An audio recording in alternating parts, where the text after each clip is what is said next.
Penyakit batu karang ni sangat common kat Malaysia dan selalunya dia akan terjadi kepada golongan yang berumur antara 20 hingga 50 tahun. Risiko penghasilan batu karang dalam seseorang boleh disebabkan oleh beberapa faktor, antaranya adalah obesiti, diet yang tidak seimbang, sejarah keluarga yang mempunyai masalah batu karang dan juga sesetengah ubat dan supplements. Batu karang ni boleh terjadi pada mana-mana bahagian saluran buah pinggang kita dan boleh menyebabkan pelbagai komplikasi seperti jangkitan kuman dan juga menyebabkan saluran kencing kita tersumbat sehingga menyebabkan kerosakan kepada buah pinggang. Jadi dalam video hari ini saya akan kongsikan 5 tanda awal penyakit batu karang ni dan rawatan-rawatan yang available.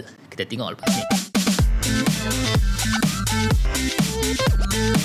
Bila kita bercakap tentang penyakit batu karang buah pinggang ni, batu karang tu sendiri ada 4 jenis. Yang pertama adalah batu karang jenis kalsium, yang kedua adalah batu karang jenis uric acid, yang ketiga adalah jenis strovite dan yang keempat adalah batu karang sistine. Tetapi batu karang yang paling common yang selalu terjadi kepada pesakit adalah batu karang jenis kalsium. Batu karang jenis kalsium ni dia terjadi disebabkan oleh faktor diet yang mempunyai vitamin D yang tinggi dan juga boleh terjadi disebabkan penyakit-penyakit yang mengganggu metabolism of kalsium dalam badan kita. Batu karang jenis uric acid seperti nama yang diberikan disebabkan oleh level uric acid yang tinggi pada jangka masa yang lama. Batu karang jenis strovite disebabkan oleh jangkitan kuman pada saluran kencing kita. Dan last sekali adalah batu karang jenis sistine di mana pesakit mengeluarkan amino acid bernama sistine secara berlebihan. Penting untuk kita tahu jenis batu karang yang kita kena disebabkan oleh dia boleh membantu kita mengenal pasti punca kenapa batu karang ni terjadi dan boleh membantu tailor spesifik rawatan mengikut jenis batu karang. Tanda pertama penyakit batu karang ni adalah sakit belakang. Sakit yang datang daripada penyakit batu karang ni memang tak boleh buat bincang, dia sangat sakit. Mengikut testimoni daripada orang yang pernah kena, dia punya sakit ni lebih sakit berbanding melahirkan anak ataupun lebih sakit berbanding tulang-tulang yang patah. Lokasi kesakitan akan bergantung kepada lokasi batu karang tersebut, tetapi secara amnya kesakitan dia bermula daripada belakang dan bergerak ke bawah ataupun ke depan. Dan lokasi sakit ni boleh berubah-ubah selepas beberapa minggu as batu karang tersebut makin turun, makin bergerak ke bawah. Tanda yang kedua penyakit batu karang ni adalah kencing berpasir. Bagi batu yang kecil-kecil, selalunya batu ni boleh lalu dalam saluran kencing kita, tetapi pada masa yang sama dia akan menyebabkan rasa pedih dan juga rasa berpasir. Sekiranya batu karang itu besar, pesakit akan mengalami kekurangan kencing ataupun flow kencing tersebut tidak lancar. Tanda yang ketiga batu karang dan paling common adalah kencing berdarah. Selalunya disebabkan badan kita akan cuba juga untuk paksa keluarkan batu tersebut dan seretan batu pada dinding-dinding sel kita boleh menyebabkan luka dan pendarahan.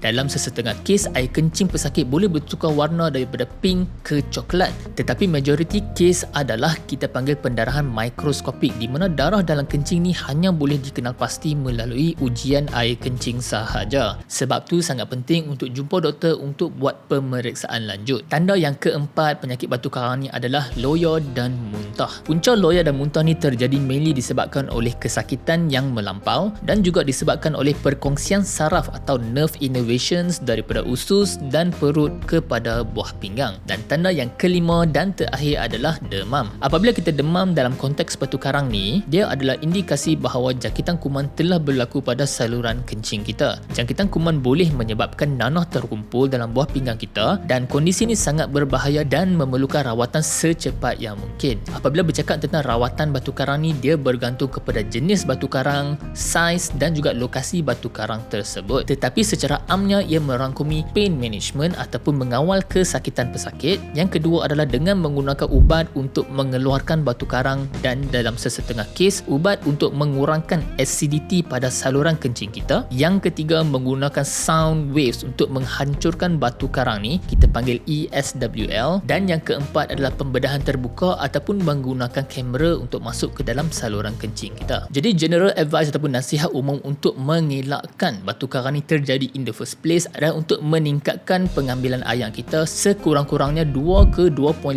liter sehari. Yang kedua adalah untuk mengurangkan minuman berkarbonat, especially minuman yang menggunakan phosphoric acid. Yang ketiga, amalkan diet yang tinggi dalam serat dan overall cuba maintain berat badan yang ideal dan exercise regularly. Sekiranya anda mempunyai gejala-gejala macam saya sebutkan di atas tadi, jangan lupa untuk berjumpa dengan doktor untuk buat pemeriksaan lanjut. Dan kalau anda pernah kena penyakit batu karang ni, beritahu saya dalam komen. Dan kalau anda nak tahu tanda-tanda awal penyakit buah pinggang, anda boleh klik link dekat atas ni. That's the video guys. Saya harap hangpa suka konten seperti ini. Kalau hangpa dapat apa-apa manfaat daripada video ni, jangan lupa like dan subscribe. Tinggalkan soalan hangpa di ruang komen di bawah. Kita jumpa dalam video seterusnya.